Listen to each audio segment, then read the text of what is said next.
What's good, y'all? Welcome back to the Red Zone Report. Today, we have a very special guest who runs a podcast of his own. We'll put the link in the description so y'all can go check him out. And we're going to be going over some new topics today. Top 20 wide receivers. We're going to do some Dolphins questions because that is our special guest's favorite team. So let's get right into it. All right. So, homie prods. So the Dolphins have been a part of two, blockbuster trades, I guess you could say, in the last two off seasons. So let's start off from the one that kind of kickstarted y'all's organization, other than with getting Tua and Jalen Waddle. Obviously, what are your thoughts on the Tyreek Hill trade? How do you think it's ended up so far? Ever since the Dolphins acquired Tyreek Hill, the first thing that came to everybody's mind was he ever going to be the same going into Miami? Because Tua was coming off a horrific season. He threw 16 touchdowns, 16, which is pretty bad considering the fact he played almost every single game, into 10 interceptions, which, yeah, that's pretty bad. And since he was so turnover prone, he couldn't throw the ball deep downfield. He wasn't as accurate as he is today. And people had a lot of question marks if Tyreek Hill is going to be able to do what he did in Kansas City. And the answer to that was yes, he was able to do that. He had over 1,700 yards, slightly over that. He was second in the receiving yards.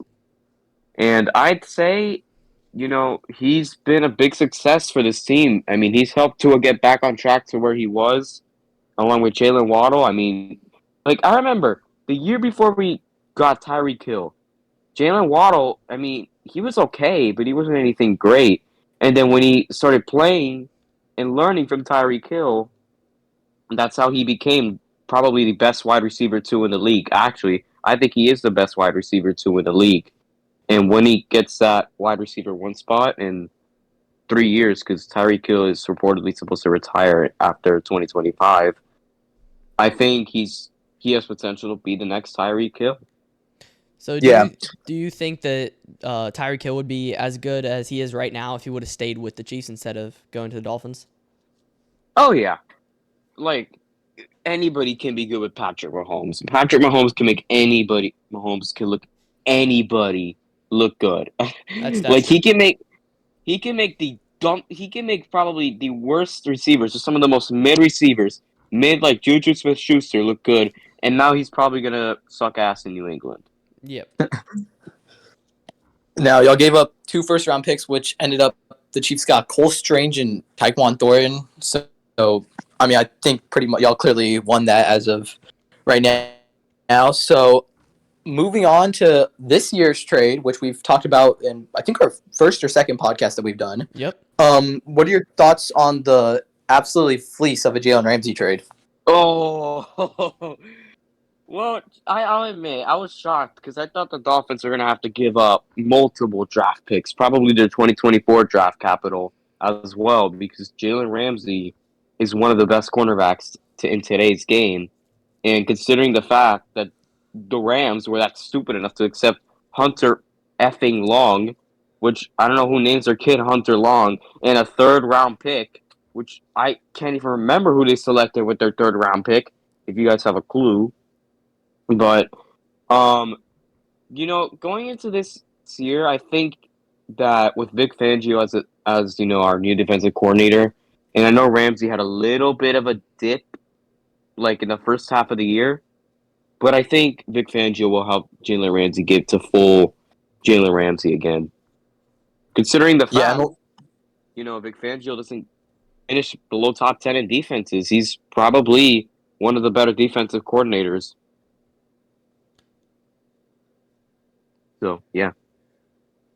Yeah, Jalen Ramsey, in the last 3 years, he went from allowing a 68.6 rating in 20, a 71.1 rating in 2021, and then he went up to an 84.5 rating in 2022. So we'll see how he does paired up with Xavier Howard and also with Byron Jones gone. Mm-hmm. Yes, the Byron Jones experiment was a major failure. I mean, I think he joined y'all coming off a Pro Bowl, or it was a 2 years after, a year after his Pro Bowl. Yeah, he joined us after Brian Flores' first year. I know that, but I know after 2020 he was just bad. Mm-hmm. Yeah. right, next up. So, what are your final record prediction for the Miami Dolphins this year? I'll tell you right now, actually, if you haven't been seeing my YouTube videos recently, I've been doing quite a lot of those. And, you know, for those that are following my channel who also follow this channel, you'll get an early sneak peek of it. My final record prediction is 11-6. I do think the Dolphins will be much better than last year. I do think they also get their first playoff win since like what, 2000, 2001? Mm. It was a 2000 to 2001 season, I believe, but I do think that'll happen. And unfortunately, as biased as I wish I was allowed to be, I do have them losing the second round to the Kansas City Chiefs. Yeah, probably. But I mean, I'd still consider that a successful season. Yeah. Is it? Yeah, So for yeah, sure. a playoff win that has happened in quite some time, and a winning season, which is definitely a good thing. I mean, it's pretty common for a winning season, especially for last season. What was their record last season? It was 9-8. 9-8. So they barely had a winning season. But yeah, I think they're gonna do much better this season, especially based on the fact that they have definitely a better defense. That was somewhere that they needed to improve on, and they did just that, improve on it. So I think it's gonna be a better season, but I can't predict a Super Bowl for them. yeah. Interestingly enough, about the Miami Dolphins, their last 3 years they've had a winning record every single year, and they only made the playoffs once. Yeah. Yeah, Like- 2020 was just so unlucky because there were only 11-5 teams that made the playoffs that year, and that was just probably the worst luck I've ever witnessed as a fan. Yeah. All right. With that being said, let's go on to our top 20 wide receivers. Now, when I was making this list, and I think I can say the same for maybe I know Landon for sure. Yep. But I think you too. There's not really any wrong answers. There's not really any completely wrong answers. As long as it has some Yeah. logic to it. Yeah. Unless you're an Eagles fan. Yes, that's true. Yeah. Nobody likes Eagles or Joe Burrow. Like Joe Burrow. Bad. Sorry. like 50 logical people could make a top 20 wide receivers list, and every single time it'd be different. But there's not really like a wrong answer to it. Yeah. So with that being said, Homie Pro, would you like to take it away? Let's start off with our 20 through 16. Do you want me to go like? You said you wanted me to do like top 20. Is that correct? Because I did list that. Yeah, top 20. Like, do you want me to go in just straight up order out of the gate, or? Let's do. Why don't you start off with 20 through 16, and then I'll do 20 through 16, and then Landon here will do 20 through 16, and then we'll go 15 to 11, then 10 to 5, and then or 10 to 6, and then we'll each alternate for 5, 4, 3, 2, 1. Yep. So, number 20, I have Brandon Ayuk from the San Francisco 49ers. He did have over 1,000 receiving yards for the first time of his career, but he is sitting behind Deebo Samuel, Deebo Samuel is just fantastic. He can literally do it all. And Brandon Ayuk, I mean, when I saw him play last year, that was really the first season where he finally showed his full potential, and I am starting to get sold on him, but I'm not completely sold on him yet. And if he wants to make a case for my top 15, possibly top 12 picks, we'll have to see what he does this year. Mm. But now number 19 I have. Okay, this is probably gonna make people go crazy, but I have T. Higgins at number 19. Ooh. We know how. You shouldn't have said that to You know how Eshawn. We know how great T. Higgins is. He just had the best season of his career. He had a little bit over 1,000 receiving yards. I mean, he was great. He really was great. And he could be a true wide receiver one when Jamar Chase is out due to injury, which he missed, I think, a couple games last year. But Higgins justified the narrative that he could be in any offense. And he did 60% of his contested targets. But, let's see how he does this wide receiver 2 role, because the thing is that one thing I noticed before he took over for Jamar Chase for a couple games is that he didn't really get the ball a lot. Mm-hmm. And Jamar Chase is always been the primary target for Joe Burrow because they were teammates in college. They already have the chemistry developed. But I want to see T. Higgins get more action for him to be in my top 15 or possibly top 10 list. Because if, he can get a lot more action, if we could see what else he can do, I think he has a case for the top 10. But you said 20 through 16, correct? Yeah. Yep. Yeah, correct. Number 18, Devontae Smith from the Philadelphia Eagles. So in his rookie year, Devontae Smith, I have to say he had a pretty rocky year. I mean, he was dropping passes. He was the wide receiver 1 that year. We all know how that went. He did struggle for sure though that year. And I'll give it. I have to say, Devontae Smith, I was not a believer in him when he entered the draft because he was so underweight. He had no strength in him. He was built like a twig, and I thought his college season was a fluke. But in Devontae Smith's second year, he had He had almost 1,200 receiving yards. He was 4 yards shy of that. He even had 7 touchdowns. I mean, considering where he was at in his rookie year, where he was making a lot of rookie mistakes, dropping passes, I'd say, he's turned himself into one of the best wide receiver 2s in the league. He may be the best receiver 2 in the league, actually, considering the fact, he had such an amazing playoff run. But, let's see what he can do this year. And, if he continues to get somewhere in between the stat line he got last year, or if he does even better, then, like I said for T. Higgins, he'll be one of the top receivers. Yeah. So, he is number 18. And number 17, DJ Moore. The Chicago Bears traded a lot of capital. They traded their number 1 overall pick. They traded even more capital to get the... Oh, wait, no, I reversed it wrong. The Panthers, they traded their entire freaking draft capital, DJ Moore, to get the number 1 overall pick in the draft. The Bears, who God knows if any of those receivers are still going to be in the league besides Darnell Mooney. But Darnell Mooney, he was pretty bad himself last year. But maybe we'll see what he can do coming off an injury. But he was pretty horrific last year himself. Chase Claypool was a major disappointment. He barely got playing time because he was so shit. But, DJ Moore is a solidified, proven wide receiver 1. He isn't coming off, his best year production, but, prior to that season, he had 3 straight years of over 1,000 plus receiving yards, and he is still averaging 1.9 yards per route run for his career.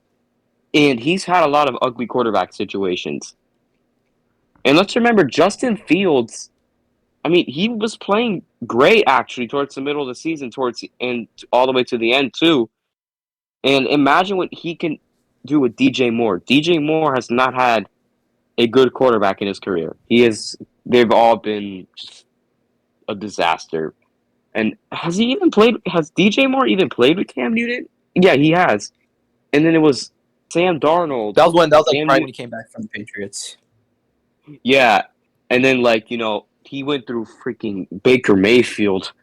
Oh my God. That was PJ Walker. He's been through pretty much hell. And Sam Darnold, oh my God. Don't even remind us about him. He's another level of horrible. But you know what? DJ Moore, I think he's going to have a huge bounce back year. I have him going for 1,100 receiving yards. So, let's see what he can do with Justin Fields, obviously, because Justin Fields still has yet to prove himself. I do think the Bears are going to be so much better this year, actually. They have done a lot during the offseason. But if Fields and Moore connection works, DJ Moore is going to have an A.J. Brown type story. And lastly, number 16, Jalen Waddle, Miami Dolphins. Totally not biased. Tyreek Hill, arriving in Miami, and as I've said, has only helped Waddle, who thrived last season in such a different role to the one we saw him as a rookie. He did finish third in the NFL in yards per route with 2.9, just shy of 2.6. He had an average depth target of yards of 12, and he led the league in yards per reception with 18. Waddle, despite being a wide receiver too, he's already demonstrated he can win in and outside and at all levels of the field. And if he's a wide receiver one for the Dolphins in a few years from now, man, I would not be shocked if he competes for the top 3 spot as a wide receiver in the league in around 2026. So that's my 20 through 16. All right. My 20 through 16, number 20, this might piss some people off for being really low. I have Deebo Samuel as a wide receiver. Deebo Samuel, he had a monster year in 2021, having 1,400 yards, sure. But 600 yards in 13 games is not good enough. I get the fact that he had the QB tangent with Jimmy Garoppolo and Trey Lance. But the thing is, he had the same thing in 2021. So it's kind of what changed, for Deebo Samuel. And then at number 9, I have DJ Moore. He was coming off back-to-back 1,000-yard seasons, like you said, but he is slumping a little bit. And also considering the fact he got the same amount of targets as he did in 2020 when he had 300 yards more, it's a little bit concerning. But I think he definitely will bounce back this year with Justin Fields, and he can definitely get ranks up. And then at number 18, I don't think y'all have him on the list, but I have Amon-Ra St. Brown. He came in a broken organization and is part of the reason that they are starting to turn it around. 1,161 yards and 6 touchdowns with Jared Goff. I think they're going to have a really good connection this year as well, and hopefully in future years if they keep Goff. And then at number 17, I have Devonta Smith. My only issue with him is he's still only 170 pounds. One tackle in the wrong way or the wrong area, he's gonna get injured because of how skinny he is in a sense. I mean, he is really good. There's no denying that, but especially behind AJ Brown, being 9th in receiving yards as a wide receiver too is unbelievable. But it's just a little bit of a concern factor there, considering he's 6 foot and 170 pounds. And then at number 16, I have T. Higgins. I think he is better than Devonta Smith, mainly because of the fact that I know for sure he won't get injured, and he has been stepping up when Jamar Chase gets hurt for the past, I think, 4 or 5 games combined the last 2 years or something like that. And he's been known to step up, and he can easily make the big plays, especially in the clutch. Even though they lost the game in the AFC Conference Championship game against the Chiefs, he made some really big plays that kept them in the game for pretty much the entire game. So that's my 20 through 16. Landon, you take away your 20 through 16. Okay, I feel terrible about my list. My 20 through 16 is looking real bad compared to y'all's.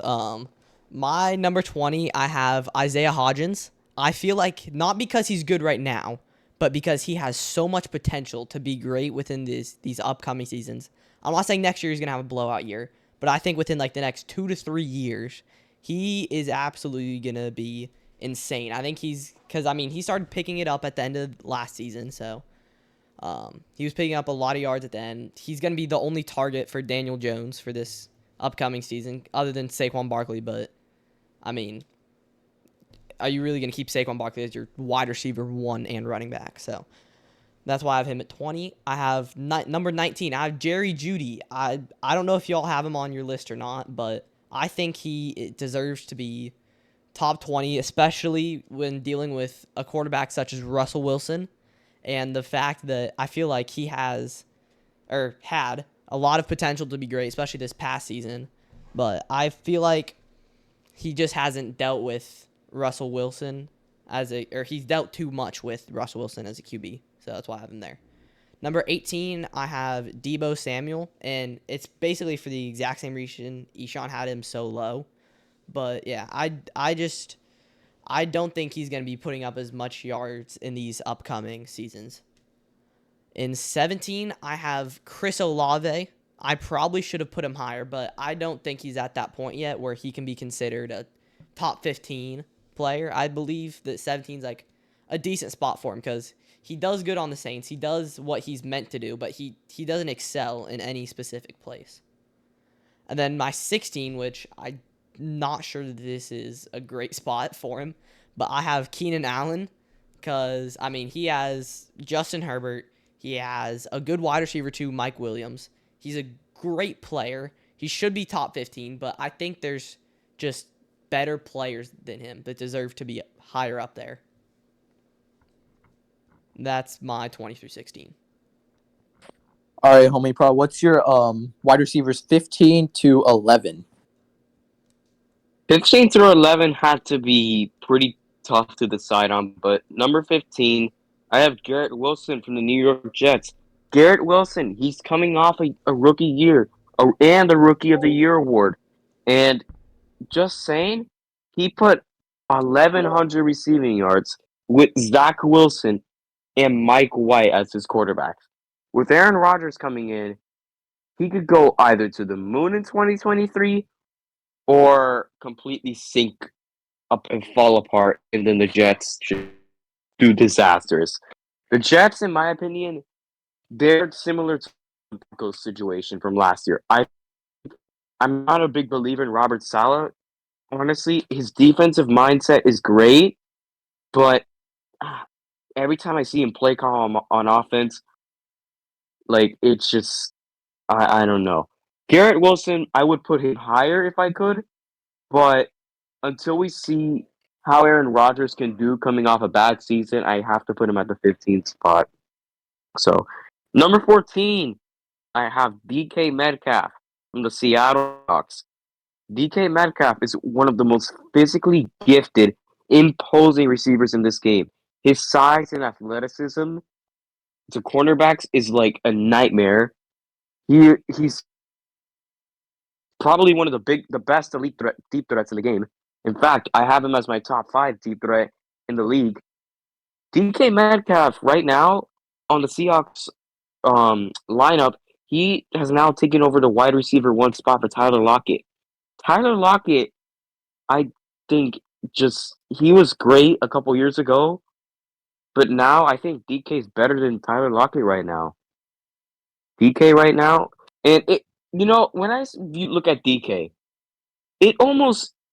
it's disrespect that he gets like what 89 overall every year, and as good as he is, he still has not gotten like a 93 or higher at the minimum.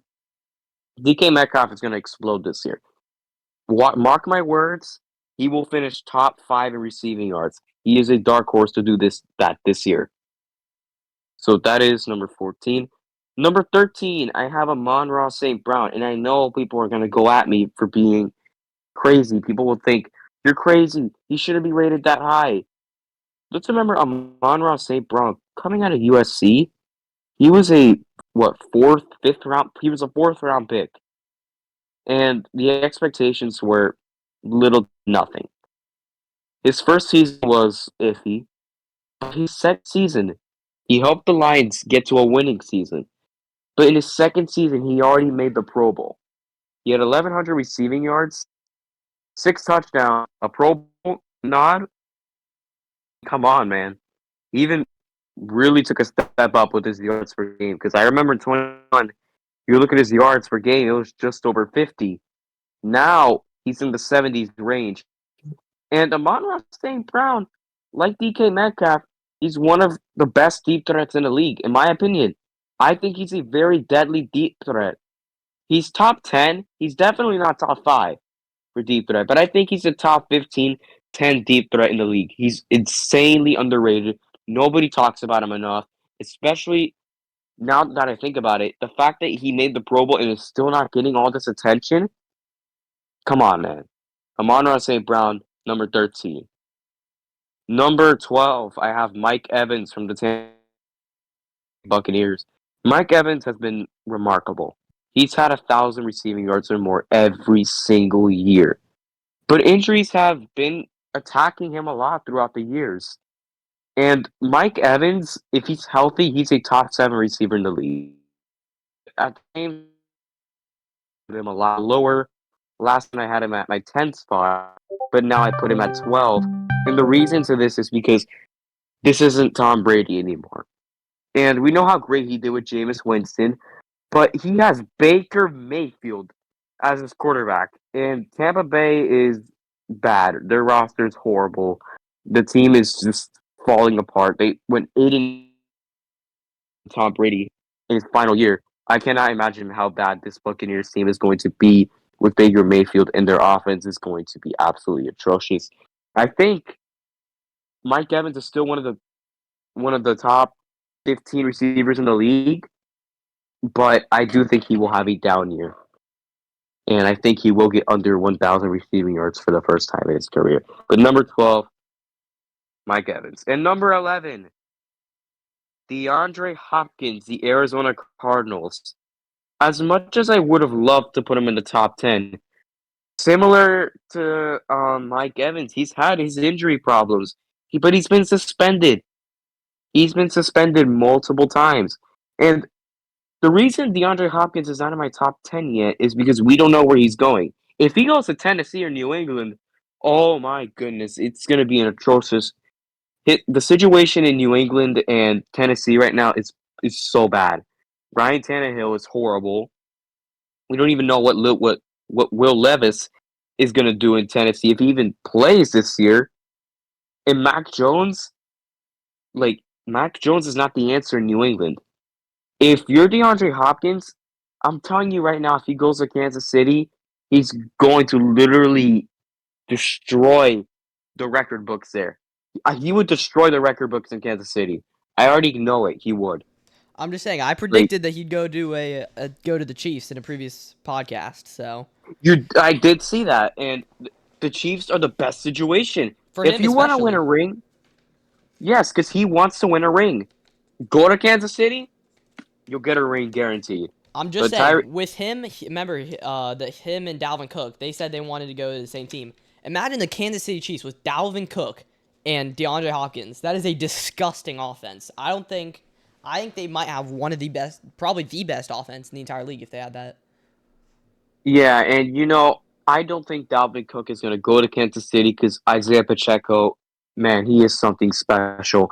He proved a lot of people wrong. But DeAndre Hopkins, if you're somehow hearing my words right now, please go to Kansas City, and I'll put you in my top 5 guaranteed. But for DeAndre Hopkins, I think he has a huge year wherever he goes. And that's my 15 through 11. All right, me and yours is pretty much the exact same. The exact same players, besides obviously the Amon-Ra. But instead of Amon-Ra, I have Amari Cooper at my number 15 spot. He had a down year in the Cowboys with 800 something yards, and then bounced back with Deshaun Watson having a slump year, as well as I think it's Jacoby Brissett with 1,160 yards, 15 yards per carry, yards per catch, and he's just downright taking that wide receiver 1 role. And just helping that receiving core, because they didn't have Odell or Jarvis Landry. Donovan Peoples-Jones was going to be their number 1 receiver if Amari Cooper didn't go there. So he definitely helped elevated that receiving core by a lot. And at number 14, I have Garrett Wilson. Led all rookies in receiving yards with Zach Wilson and Mike White.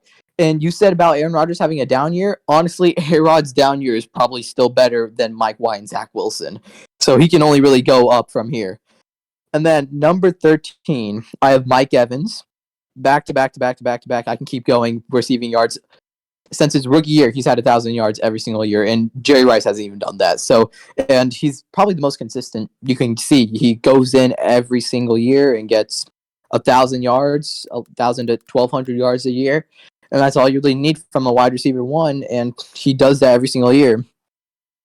Now, number 12, the only reason why I don't have him on the top 10 or top 5 is because, like you said, suspensions. And he's getting up that age where he's not he like is gonna maybe have like a Julio kind of year where like he starts slumping after Atlanta. And I have DeAndre Hopkins. He could go to the Chiefs. I honestly think that'd be probably one of the best fits for him if the Chiefs can afford it somehow. And he will dominate. But if he goes anywhere else, I just don't see him being the DeAndre Hopkins we remember from Houston or from Arizona. And then at number 11, I have DK Metcalf. This guy can play basketball and track somehow. He can do everything. He will outmuscle you. He's basically, if you built like the perfect wide receiver in Madden, he's basically that. Like, he will go and catch everything. It's unbelievable. He doesn't need the route running, which is what a lot of people say, which doesn't put him at the top 10. But he doesn't really need to have good route running if he's just going to outmuscle you. So that's my 15 through 11. Landon, what's your 15 through 11? All right, so this is where my list falls apart a little bit because it is very not similar at all, I don't think. But my 15 is T. Higgins. Obviously, he's a great second-string wide receiver, and this is the part where I think I would take Devontae Smith over T. Higgins, but I think that's just preference, the fact that I'd rather have someone a little bit more reliable. Because I feel like Devontae Smith, while yes, he is smaller and can easily get injured, I feel that Smith is more consistent. He gets passed to more often than Higgins does. I don't know if that's true or not, but to me it feels that way. And especially whenever, Smith technically has a worse quarterback. They're both top 5, but technically he has a worse QB. He still produces a lot. So I have T. Higgins at 15 and Devontae Smith at 14. Now, my 13, I have Mr. Scary Terry himself, Terry McLaurin. I feel like him dealing with one of the worst QBs in the league. Obviously, the same thing can be said for Jerry Jeudy and DJ Moore, but he also has to deal with a terrible QB, and he produces very well and deals with that problem very well. So that's why I'm at 13. Number 12 is Amari Cooper. I have him there for pretty much the exact same reason. But he produces. He came back from a terrible year, dealt with an awful QB, worse than Terry McLaurin did, but dealt with a worse QB, produced even better, I believe. And he overall can basically just do everything. At 11, this is where our lists become very similar. I have DeAndre Hopkins, obviously for the exact same reasons. He's not as well as he used to. He's getting, I lost the word, but what's it called? Ishan, help me, please. I'm blanking. Getting old? Well, that and, why couldn't he play at the start of the season? What word am I thinking of? Drugs. Regression? Drugs, yeah. Yeah. Sure, we'll go with that. Drugs. Yeah. Yeah, definitely drugs. Do drugs, kids. I'm kidding. No, it was a joke. Don't do it. Not good. But yeah, he's just not as he used to be. He's not producing as much, but yeah, best case scenario, he goes to Kansas City Chiefs. He does absolutely great. He does exactly what he's supposed to. He most likely will get a ring, and he will become a top 5 wide receiver if he goes to that team. So that's my 15 through 11. All right, what's your 10 through 6? So, number 10, this may shock you guys, but Deebo Samuel, I have him ranked number 10. Deebo Samuel, when I look at him, he is the most unique receiver I've ever seen. He can run, he can throw, he can catch. I mean, the guy can do it all. He carries the 49ers. And, I know he had a little bit of a quarterback tantrum, like you said, but Deebo Samuel is still one of the better receivers in the league. He is still a top 10 receiver in the league in my eyes. And I think Deebo Samuel, despite having 600 yards, I think this year he's going to have a huge bounce back here. Definitely for sure. And I do think he should be getting the ball more. He doesn't get the ball enough. We know he had a tantrum about getting the ball. He wants the ball, give him the ball. He can do it all. But I want to see what he can do with whoever gets the starting quarterback job, because God knows what's going to happen in San Francisco. They're my division champions for the NFC West, but their quarterback situation is just bizarre. But at number 9, I have. This is going to probably piss people off. I have CeeDee Lamb at number 9. Lamb's production has gone up every year. It should only go up in 2023. Even though Brandon Cooks is on the roster, Brandon Cooks is not even going to get nearly the amount of targets CeeDee Lamb has. Like, Brandon Cooks, if you ask me, he's probably a wide receiver 3 on that team. And in Houston, he didn't even play that well. So, CeeDee Lamb is not going to take a dip in production. I don't know why people think that. Brandon Cooks is not as good as he used to be. Lamb set a career high in targets, catches, yards, touchdowns, and yards per route one. This season, don't be shocked if he makes the top 10 receiving list. Number 8. This may seem also a little bit high, but I have Terry McLaurin at number 8. Terry McLaurin, similar to Garrett Wilson, DJ Moore, and crap, I lost my train of thought. He lost similar to DeAndre Hopkins. Like, man, Terry McLaurin, he has racked up in 4 years. His starting quarterback is going to be Sam Howell. I think we all knew that. Sam Howell, when he played his one game, he played pretty well. I have to say, he was pretty decent, especially against the Cowboys, considering the fact that they had their starters in and he beat them. I mean, Sam Howell, I think he can be the starter in Washington. I think Washington is a much better team than people put them at. I think that they're a 7 to 8 team win. I do think they are very underrated. And, Terry McLaurin, don't count this guy out. Terry McLaurin's a major deep threat. I'm telling you right now, if you're an opposing cornerback going against him, you better be on his tail, because that boy will make you look like an idiot. Number 7, again, a little bit of a shocker here, but AJ Brown. AJ Brown had a magical season. Okay, AJ Brown had a huge impact on Jalen Hurts. He almost won the MVP. AJ Brown, he also made the Eagles' offense one of the better offenses in the league. The Eagles' offense, they literally have everything you can imagine. They have a run game. They have a receiving game. They have a quarterback. Their offense is complete, but it doesn't mean A.J. Brown's going anywhere. A.J. Brown had the best, and I mean, like, this is not even close to the other seasons in Tennessee. In Tennessee, A.J. Brown was just, okay.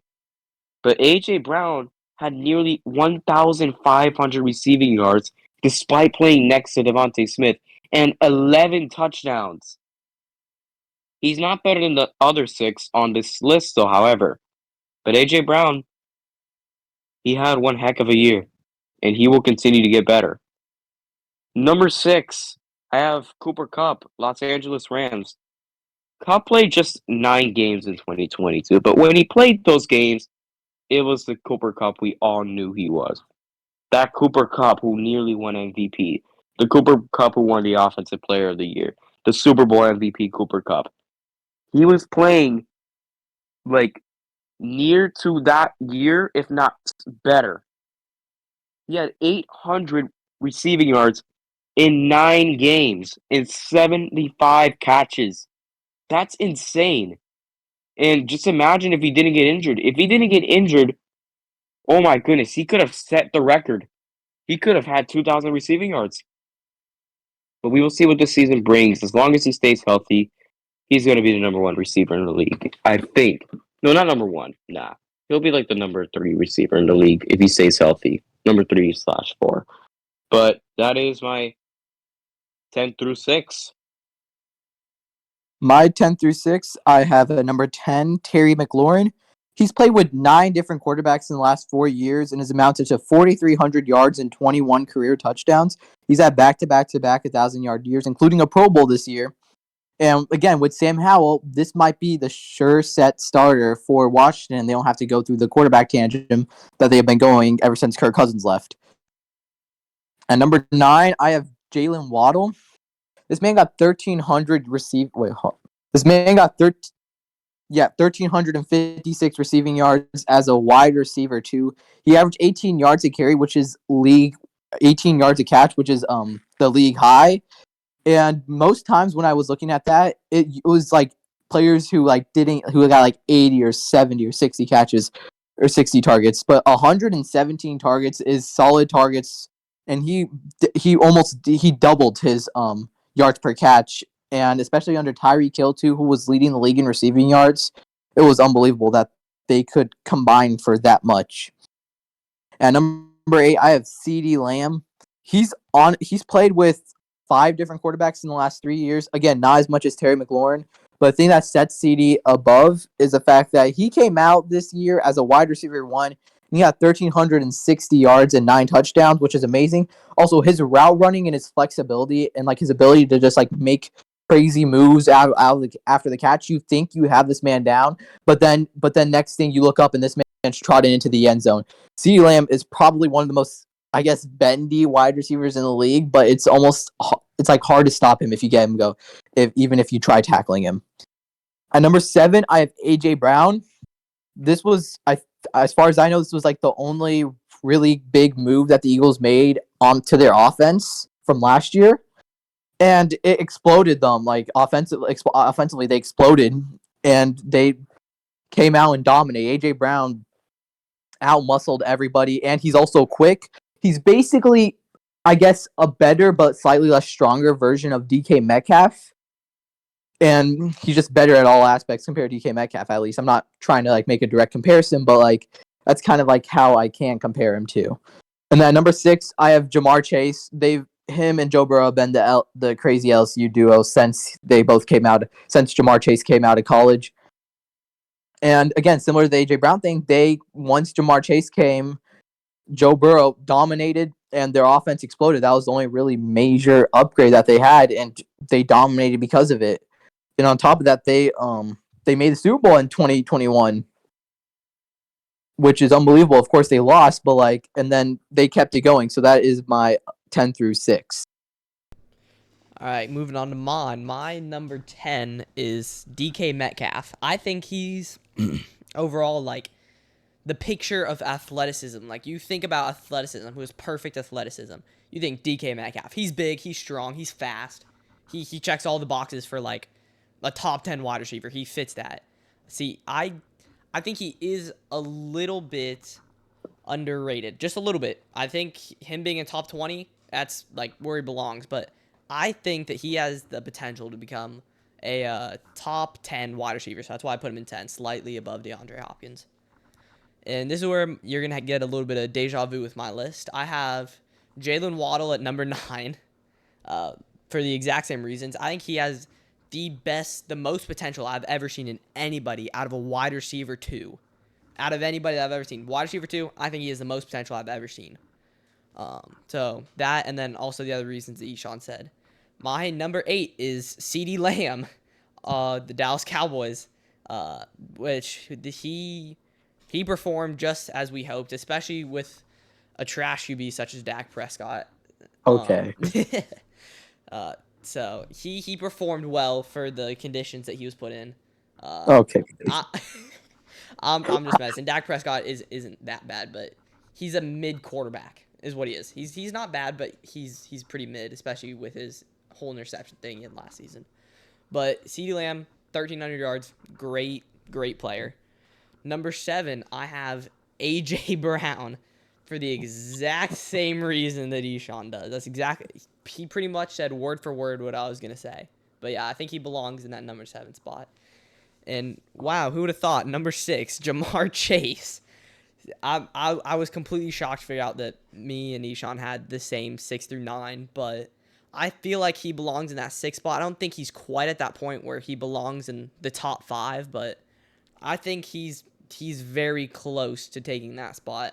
I feel like he has one more season where he performs incredibly well, and like doesn't get injured, hopefully we don't want anyone to get injured, but if he doesn't get injured and has a great year next season, he could easily be top 5 wide receiver in the league. So that is my 10 through 6. Yeah, I guess I have to completely agree since our 6 through 9 is the exact same. Yeah. Why don't you take away our 5, and we'll each go through our 5. We'll each go through our 4, 3, 2, 1. So we'll go like order. So you're gonna say your number 5. Who you have at 5?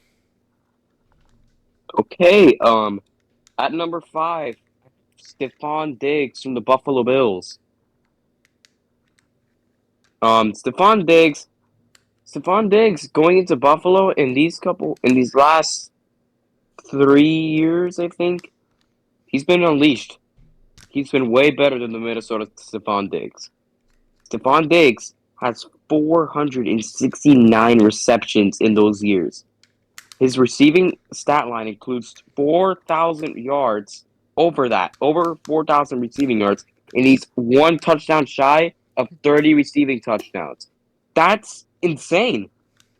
He is one of the most well-rounded receivers in the game, and that's why I have Stephon Diggs at 5, but he's not quite better than these receivers that I'm going to list.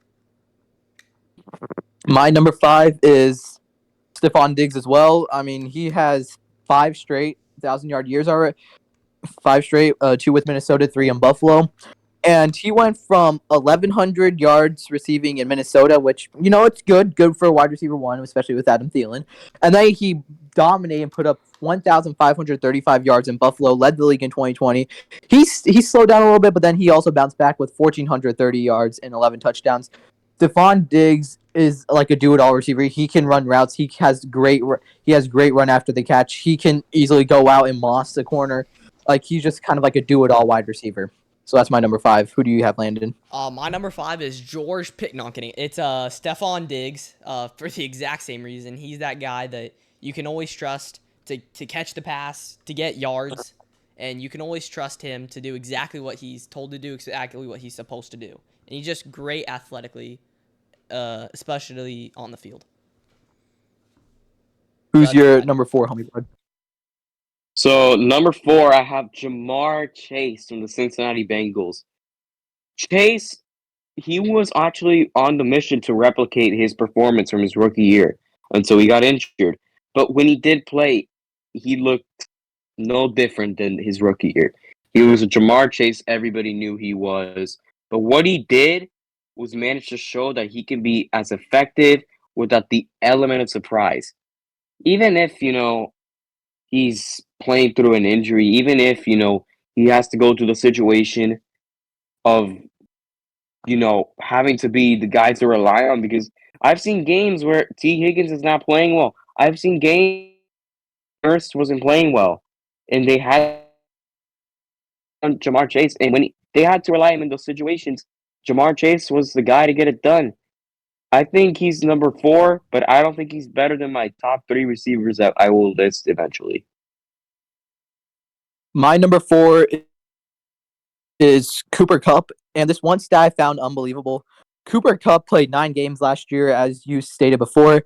DJ Moore, who I'm pretty sure I have in my top 20 at number 19 actually, played 17 games, had 888 yards and 7 touchdowns. Cooper Kupp played 9 games and had 812 yards and 6 touchdowns. The fact that it's this close when Cooper Kupp played just over half the amount of games that DJ Moore played is just unbelievable. And I'm not 19, but Cooper Kupp, the fact this man was still, like, we all thought, oh, it's a one-year wonder when he got his triple crown in 21. He was still out there and dominated, and I think he could have easily made.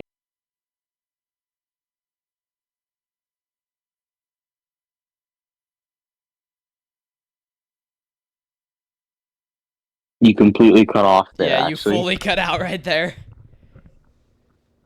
I think Luca's microphone broke. Yeah, I honestly think. All right, cool. Moving on to my number 4. Sorry to cut you off there, Ishan, but microphone problems. My number 4, I have Davante Adams. I would put him in 3, but I do think he belongs in number 4. He does great. He basically does perfect what he's told to do.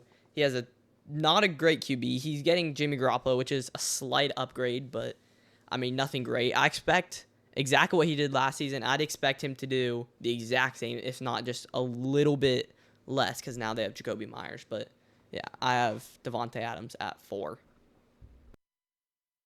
Okay, and with that being said, we have entered the top 3. And at number 3, I have Davante Adams. Pretty crazy because you were just talking about him. But Adams, listen, Adams is Davante Adams. He's not going anywhere. I do think the Raiders' Davante Adams will never be as good as the one as it was in Green Bay. But he's still the Davante Adams. He's still the Davante Adams we know he is. I mean, we'll see how he does with Jimmy Garoppolo. I mean, I would have put Davante Adams at number 2 or not even number 1. But when you have a quarterback he's never played with before, by the way, for the first time ever, Jimmy Garoppolo, who also has an injury history, I don't know. Jimmy Garoppolo has been pretty iffy these last couple years, but I still think Davante Adams is going to be top 3 in receiving yards, touchdowns, every category. He's my number 3. Luca, I don't know if you're experiencing any technical difficulties. I think I'm back. Can y'all hear me? Yeah, you're good. Yeah. Yay. Okay. My number 3 is also very coincidentally Davante Adams. For starters, he came in a brand new system from Green Bay, and if I'm being honest, the Raiders system is horrible. Like I'm not going to try sugarcoating. It's just horrible. And he came out and dominated. 1,516 yards, led the league in touchdowns with 14. And I mean, this was under a brand new system with Derek Carr, and now that he has Jimmy Garoppolo, honestly, he might request to leave because the main reason why he came here was because of Jimmy Garoppolo. So we'll see what he does in the future. I think he is remaining there for this year, but who knows what he'll do in 2024 or 25. All right, my number 3, I have Cooper Kupp. He did ridiculous for only playing 9 games, as you're saying before. 812 yards for playing 9 games. I'm just saying, all it takes is next season for him to do the exact same thing, but stay healthy the entire season, and he easily could be a number 2 wide receiver in the whole league, or even number 1, depending on how well he does. But he does have to deal with a pretty bad QB. But I'm just saying, with what he had, he did incredibly well, outperformed everybody. The only thing that held him back from being the number 1 wide receiver was his injury. Okay, that was actually a really good prediction, but that was a pretty good pick. But number 2, man, I wish I could put him at number 1, but at number 2 I have Tyreek Hill, Miami Dolphins. There is no dangerous receiver in the league than Tyreek Hill. Tyreek Hill could turn a 5-yard reception into a 70-yard touchdown. He has a combination of speed, instant acceleration, a massive deep threat, considering the fact he's only 5'9", 5'10", and he's still one of the best deep threats in the league. You can't lie. That's insane because we usually view the taller receivers in the league as the deep threats. Well, most people view them as that.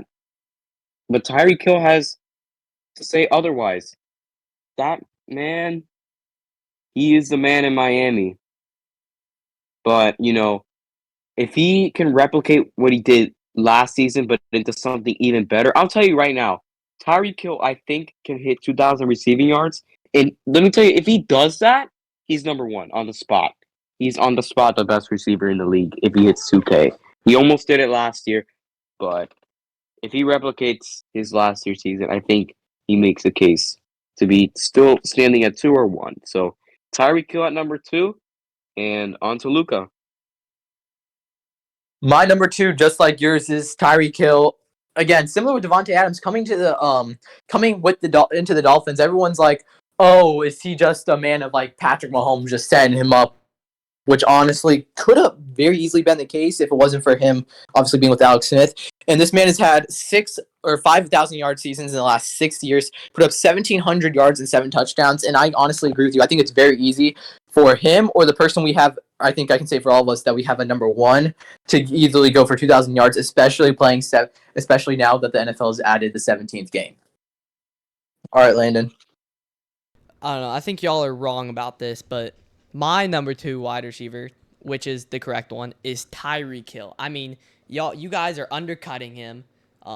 He does great. He performs great. He's fast. He's a deep threat, but I don't know what y'all are talking about. I think the number 2 wide receiver is Tyreek Hill, and there's no question about it. Yeah, no question. I mean, I see people putting Tyreek Hill in the top 5, bottom 10, which is insane because, I've noticed that there's a lot of pretty big Dolphin haters out there, and a lot of people didn't want him to go there, but he chose to go there. And I mean, that's where his home was growing up. But at number 1, we all have this guy at number 1, but I'll just say it because why not? Justin Jefferson, number 1, Minnesota Vikings. Justin Jefferson is on top of the world. Justin Jefferson is him. Justin Jefferson, like Tyreek Hill, can very well hit 2,000 receiving yards this year. Justin Jefferson is the best receiver in the league going into the season, and there is no question about it. He had 1,800 receiving yards. We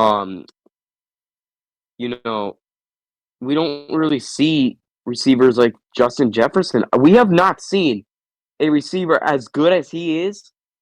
Like, we all know how great Devontae Adams and Tyreek Hill are.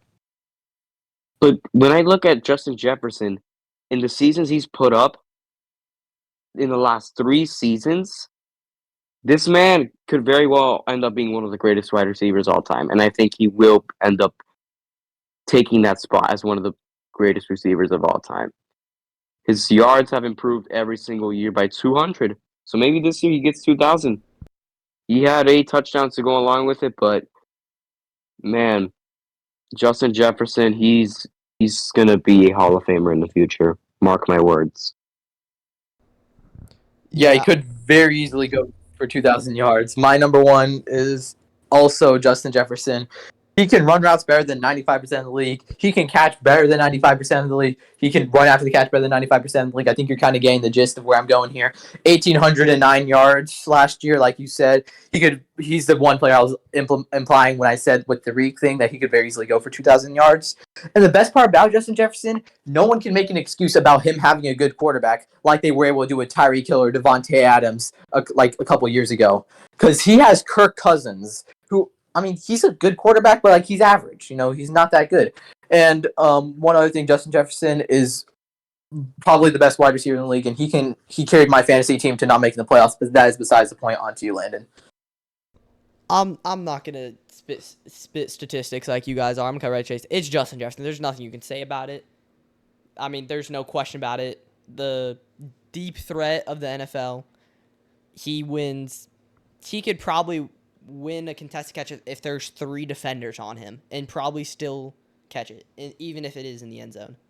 He's just that guy that you can rely on to catch almost any pass you throw to him. So, yeah, that's why Justin Jefferson is the number 1 wide receiver. And, imagine if he had a way better quarterback than Kirk Cousins. Yeah. If he had somebody like Patrick Mahomes, this man would be the greatest receiver in NFL history on the spot. I don't even think it's debatable. For sure. He would have had 2,000 every year. Bro would have 3,000 by now. Yeah. He would have been Hall of Fame eligible. He would be Hall of Fame eligible right now if he had Patrick Mahomes. Yeah. Yeah. So that's all we got for today, guys. So if y'all want to say your goodbyes to the people. No? All right. Well, we'll see y'all next time. Listen, and thank you guys for having me on. I hope you guys continue to grow your channel. You guys have done